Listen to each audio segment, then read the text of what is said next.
i7 ગુજરાતનો અવાજ। નમસ્કાર દર્શક મિત્રો, i7 ન્યૂઝ ગુજરાતીની સાથે હું છું આપની સાથે પાયલ બામભણિયા। તો જોઈએ આજના મહત્વના સમાચાર। અમદાવાદમાં પત્રકાર પર જીવલેણ હુમલો। કે મારા વિશે લખે છે કહી લોખંડના સળિયા વડે માથું ફોડી નાખ્યું। પત્રકાર એકતા અને કાયદા વ્યવસ્થા સામે સવાલો। ઉસ્માન ખાંચી અને તેના પુત્રની દાદાગીરીનો ભોગ બન્યા પત્રકાર બિલાલ બુહાર।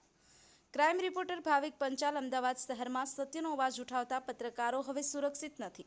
શું ગુનેગારોમાં કાયદાનો ડર ખતમ થઈ ગયો છે? દાણી લીમડા વિસ્તારના ઉસ્માન ખાંચી અને તેના સાગરીતોએ જે રીતે પત્રકાર મોહમ્મદ બિલાલ લુહાર પર હુમલો કર્યો છે તે લોકશાહીના ચોથા સ્તંભ પર થયેલો હુમલો છે। ઘટનાની વાત કરીએ તો તારીખ 1-3-2026ના રોજ બપોરના સમયે પોલીસ ફાઇલ સાપ્તાહિક તંત્રી બિલાલભાઈ પોતાની એક્ટિવા પર નારોલથી જુહાપુરા જઈ રહ્યા હતા। રસ્તામાં આરવી ડેનિમ પાસે અગાઉથી જ પ્લાન બનાવીને બેઠેલા હુસેન અને ઉસ્માન હાજીભાઈ ખાંચી તેમને ઊભા રાખ્યા કે તું કેમ મારા વિશે લખે છે તેમ કહી અને ઉસ્માન ખાંચીએ ગંદી ગાળો આપી અને બિલાલભાઈ પર લાફા અને ગળદા પાટુનો વરસાદ કરી દીધો। આટલેથી મન ન ભરાતા ઉસ્માનનો દીકરો મુનીર લોખંડનો સળિયો લઈ અને પાછળથી આવ્યો અને પત્રકારના માથામાં જોરદાર ફટકો માર્યો। માથામાંથી લોહીની ધારાઓ વહેવા લાગી છતાં આ શખ્સોના દિલમાં દયા ના આવી। ઇજાગ્રસ્ત બિલાલભાઈને વટવા ખાતેના ક્લિનિકમાં લઈ જઈ ટાંકા લેવડાવ્યા બાદ આરોપીઓએ તેમને ડરાવ્યા અને ધમકાવ્યા કે જો પોલીસ ફરિયાદ કરી તો તારા ટાંટિયા તોડી નાખીશું। ભયના માર્યા બિલાલભાઈ ત્યાંથી નીકળી પોતાની ઓફિસે પહોંચ્યા, જ્યાં ચક્કર આવતા તેમને તાત્કાલિક એસવીપી હોસ્પિટલ ખસેડવામાં આવ્યા હતા। આ મામલાને જોતા કેટલાક ગંભીર સવાલો આમ જનતા અને પત્રકારોમાં વહેતા થયા છે। શું હવે પત્રકારોએ કલમ ચલાવતા પહેલા ગુંડાઓની પરવાનગી લેવી પડશે? જાહેર રોડ પર લોખંડના સળિયા વડે હુમલો કરનાર ઉસ્માન ખાંચી અને મુનીર સામે પોલીસ ક્યારે કડક કાર્યવાહી કરશે? પોલીસ ફાઇલના તંત્રી પર થયેલો આ હુમલો સમગ્ર પત્રકાર જગત માટે ચેતવણી સમાન છે। આ મામલે હવે પોલીસ અને ઉચ્ચ અધિકારીઓ તપાસ કરી રહ્યા છે। પત્રકાર બિલાલ લુહારે હિંમત બતાવી અને આ ત્રણેય ઈસમો વિરુદ્ધ કાયદેસરની ફરિયાદ નોંધાવી છે। હવે જોવાનું એ રહેશે કે અમદાવાદ પોલીસ આ ગુંડા તત્વોની છેલ્લા સળિયા પાછળ ક્યારે ધકેલે છે। Bureau chief Narendra Sharma, i7 news Gujarati, Ahmedabad. રોલ જે બિલાલભાઈ કાલે એક વિડીયો વાયરલ થયો છે તેમાં કોઈ આપને મારી રહ્યો છે તેવી ઘટના છે, શું છે સમગ્ર ઘટના તે વિશે માહિતી આપો। મારું નામ બિલાલભાઈ લુહાર છે, પોલીસ ફાઇલ સાપ્તાહિકનો હું તંત્રી છું। કાલે સાંજે 3 વાગ્યાના ટાઈમમાં હું નારોલથી જુહાપુરા તરફ જઈ રહ્યો હતો તો આરવી ડેનિમ પાસે મારી પાસે ઉજેબ કરીને એક આવ્યો ને મને રોક્યો ને પૂછ્યું મને કે તું અહીંયા શું કામ આવ્યો છે ને આ વિડીયો ઉતારે છે? તો મેં એને કીધું કે ભાઈ હું વિડીયો ઉતારતો નથી ને પછી હું રોકાઈ ગયો। સામે ઉસ્માનભાઈ હતા તો એને ઉસ્માનભાઈને બોલાવ્યું અને ઉસ્માનભાઈ જોડેથી મને ધમકીઓ અપાઈ અને વિડીયો મારો વાયરલ કર્યો કે આ તું અહીંયા આવીને મારા ન્યૂઝ ચલાવે છે અને મારા વિરોધમાં તું ન્યૂઝ ચલાવે છે, આવું કીધું મને। જે ફરિયાદમાં જાણવા મળ્યું છે કે જે વિડીયો વાયરલ થયો છે તેની અંદર તો ફક્ત હાથથી મારવામાં આવે છે, ત્યારબાદ આપને ખૂબ ઢોર મારવામાં આવ્યો છે, તે શું માહિતી છે તે વિશે જણાવજો। પહેલા તો ઉસ્માન ગાચીએ મને લાફા માર્યા અને ફૂંકા માર્યા અને બહુ વિમસ્ત ગાળો બોલી।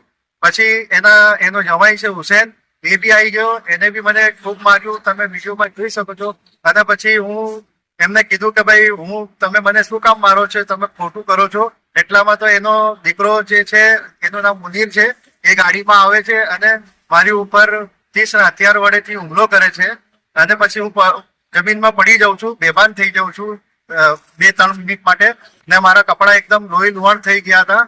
તો પછી એના પછી લોકો બહુ ભેગા થઈ ગયા। મેં કીધું કે ભાઈ 108 ને બોલાવો, પોલીસને બોલાવો, કોઈએ મારી મદદ નહીં કરી અને બધા જોતા હતા અને પેલા 6 જણ મને મારવા વાળા હતા।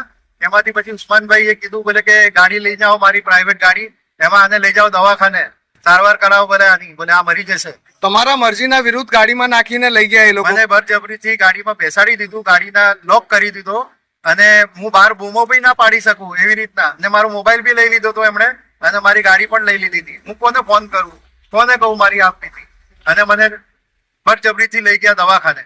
મેં એમને કીધું કે એલજી લઈ જાઓ, મને એસવીપી લઈ જાઓ, સિવિલ લઈ જાઓ, પણ એ કોઈ પ્રાઇવેટ દવાખાના વટવા ખાતે લઈ ગયા હતા।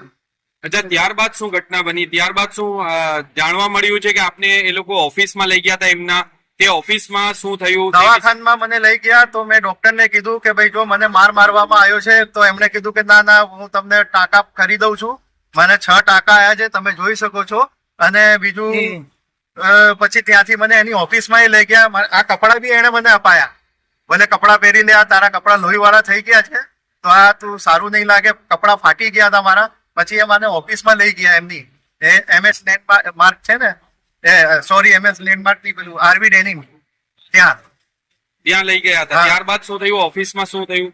કંઈક પૈસાની લેતી દેતીની પણ વાત આવી છે. ઓફિસમાં મને લઈ ગયા, મારું આખું શરીર લોહી લુહાણ હતું, મને બાથરૂમમાં લઈ ગયા, પછી કપડા બદલાયા, મને કપડા બદલાયા, મોઢું દોડાયું, પછી ઓફિસમાં લઈ ગયા, મારો રોજો હતું, રોજું તોડાવી દીધું મારું, ને કીધું દવા લઈ લે બોલે તું આ બોલે, પછી રોજું તોડાવી દીધું, અને પછી જબરજસ્તી મને 25,000 રૂપિયા આપ્યા, ત્યાં તું કોઈને કહેતો નહીં તો પછી તારા બીજા હાલ ખરાબ થઈ જશે અને અહીંયા આવતો નહીં હવે, ના પોલીસમાં ના જતો તું. અચ્છા, જે લોકોએ આપ પર હુમલો કર્યો છે, જે લોકોએ માર્યો છે, તે લોકોનો કામ ધંધો શું છે? વ્યવસાય શું છે? એ કામ ધંધો એવું છે એમનું કે એ બિલ્ડર છે અને મોટી મોટી સાઇટો જમીનો કબજે કરીને અથવા તો બળજબરીથી જમીનો લઈને એ બિલ્ડિંગો બનાવે છે અને બધા કોમ્પ્લેક્સો બનાવે છે. અચ્છા, આ પહેલા આપે કોઈ એવી ખબર એમના તરફી એટલે એક પ્રકાશ કોઈ ખબર છાપી નથી, કોઈ નેગેટિવ ન્યૂઝ નથી છાપ્યા, તો એ વિડીયોમાં કે છે કે તું મારું છાપે છે પેપરમાં. તે એક પ્રકારે બિલ્ડર લોબીના છે. બિલ્ડર લોબીના છે અને આ ઉસ્માન ઘાંચીનો વિવાદાસ્પદ માણસ છે અને જગન્નાથ મંદિરમાં એની ગૌશાળાની જમીનો એને લીધેલી છે. આ વિડીયો ચાલ્યા પછી તમને કોઈ જાનનું જોખમ કરી? અને બહુ જાનનું જોખમ છે અને હું બહુ ડરી ગયો છું. અચ્છા, આ એક પ્રશ્ન, એક મહત્વપૂર્ણ પ્રશ્ન કે કોઈ પ્રકારના આ પહેલા જે હુમલો થયો છે તે પહેલા કોઈ પ્રકારના તમારા તે આરોપીઓ સાથે જે લોકોએ હુમલો કર્યો છે તેમના સાથે સંબંધ ખરા? મિત્રતા વાળા કે વ્યવસાય વાળા કોઈ એવા સંબંધ? ના, મારા સંબંધ હતા, અમે એકબીજાને ઓળખતા હતા પહેલાથી. ઓકે. પૈસાની કોઈ લેવડ દેવડ ભૂતકાળમાં થઈ હોય? પૈસાની લેવડ દેવડ કોઈ નથી થઈ. હા, મને પેપરમાં જાહેરાત આપતા હતા, હા. HS હોટલ વાળા કરીને જાહેરાત આપતા હતા પેપરમાં, એ હું છાપતો હતો એમનો. કોના વિરુદ્ધ તમે ફરિયાદ નોંધાવી છે? એક તો છે હુસેન અને એક ઉસ્માન ઘાંચી અને એક મુનીર ઘાંચી, એમનો દીકરો છે. શું માંગ છે તમારી પોલીસ ડિપાર્ટમેન્ટથી? મને તો એ માંગ છે કે કોઈ પણ પત્રકાર ઉપર આવી રીતના કોઈ હુમલો કરે એ તો નહીં ચલાવી લેવાય. આ સરકારે ધ્યાન રાખવું જોઈએ પત્રકારો માટેની સુરક્ષા માટેનું. શું પોલીસે જે કલમો ઉમેરી છે તે કલમોથી સંતુષ્ટ છો કે આમાં કોઈ ઉમેરો થશે ભવિષ્યમાં? છે કેમ કે મારે કલમો ઉમેરવી છે કેમ કે મને બળજબરીથી દવાખાને લઈ ગયા હતા એ, અને હું કોઈને મદદ માટે મદદ બી નહીં માંગી શકતો, તો એવી હાલત હતી મારી. હું કોઈને મારી તકલીફ કોઈને નહીં બતાવી શકતો. આપને પરિવારને સંપર્ક કરવા ના દીધો એવું છે? હા, ફોન લઈ લીધો તો મારો ફોન એને જમા લઈ લીધો. ફોનને કોઈ નુકસાન થયું છે? અમે સાંભળ્યું કે આપના ફોનને જો મારું